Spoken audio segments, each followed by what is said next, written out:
Hey, it's Eric with Jazz Wealth Managers, where we don't like to just help you get your dough straight. We like to educate on getting your dough straight too.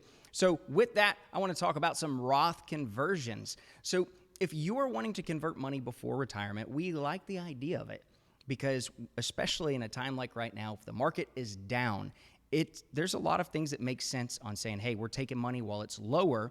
We're converting this over to after-tax money. It's an opportunity that you don't want to miss out on, but is it always the best scenario? That's what I want to look at today. I want to jump over to NestEgg, and let's take a look, because what we've got that we've built out is a man named Pat. Now, think about Pat is he's 48 years old, and this is just one scenario. This may or may not fit your situation, but I'm wanting to give you some ideas, get your wheels spinning a little bit, make sure that you're thinking about these Roth conversions, because it may or may not be what's best for you while you are trying to convert before retirement. So let's take a look at what we're looking at here with Pat. Pat's pre-retirement expenses are $4,500. Pat's saving $6,000 towards his Roth, and then he's got a 5% 401k contribution, also getting a 3% match from his company. As far as income goes, Pat's making a pretty good income there. He's got $80,000 a year. He's got his Social Security that'll be coming to him in retirement. And he's got the goal of retiring at 65. He's going to be relaxing on the beach at 65. Retirement expense, not real high. Pat only needs $3,000 a month in retirement.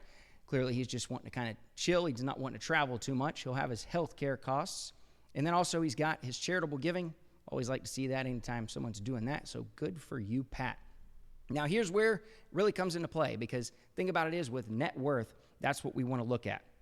When we're talking about the net worth, the thing is that if you're still working and you haven't retired, then there's a good possibility that you may not be able to even start doing conversions, because if all of your money is tied up in your 401k plan at your job, and let's just say you're like Pat, you're 48 years old, they generally aren't going to allow an in-service rollover until you're 55. Now, if you've separated from employment, what ends up happening is you're able to put that in an IRA. It's called a rollover into an IRA account. We help people with that and get those set up so then we can look at these Roth conversions at different times. So what we're looking at here with Pat is in his investment account, he's got the $80,000 here with Jazz. In his Roth, he's got his rollover IRA, just what I talked about. It's where it was his old 401k. He rolled that into an IRA. He's got $450,000 there.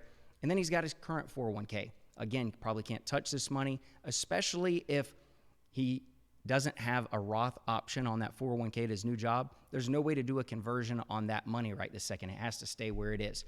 So that's where Pat's at with everything. Now let's start really talking about these conversions.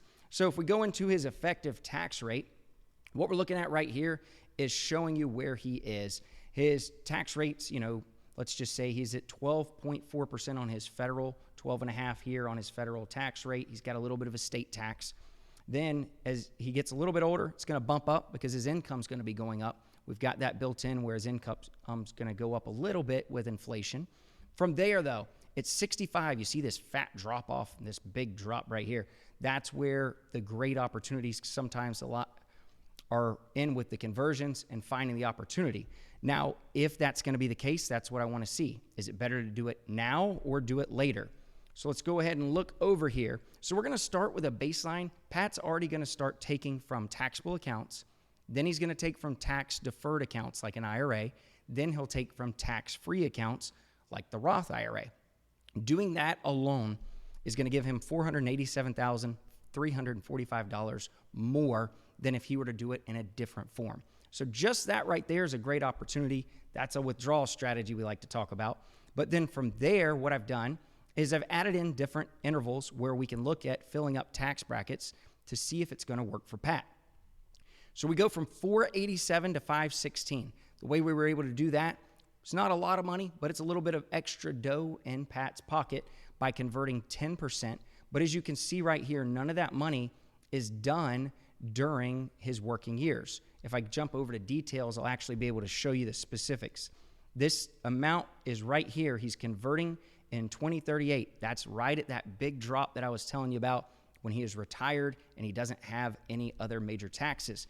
So he's not converting a lot of his money. It's only a portion of it that's getting converted here.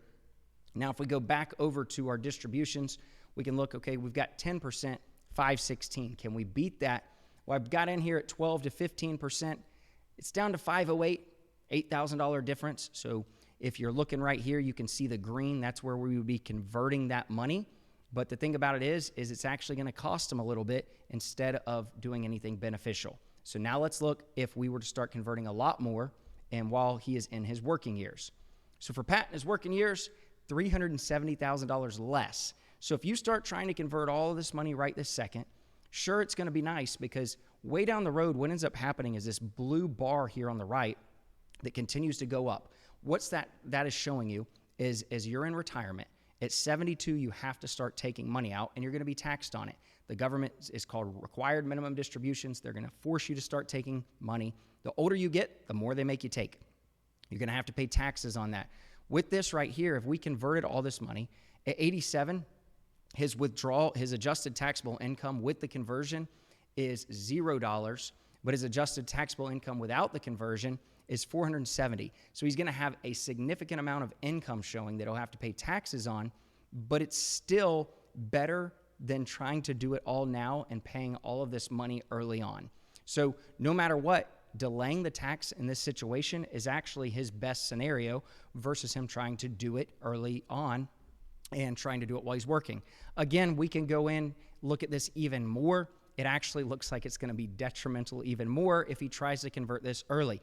I only show this to say this because I've actually seen advisors who have advised clients to immediately convert everything over to Roth.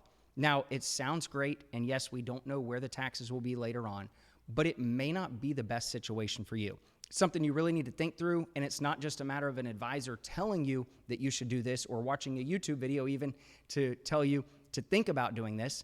It's the fact that you should be getting planning done, like with the NestEgg or something, and making sure that you're working with a financial planner who can help to make sure that this is actually going to be worth it for you in the long term.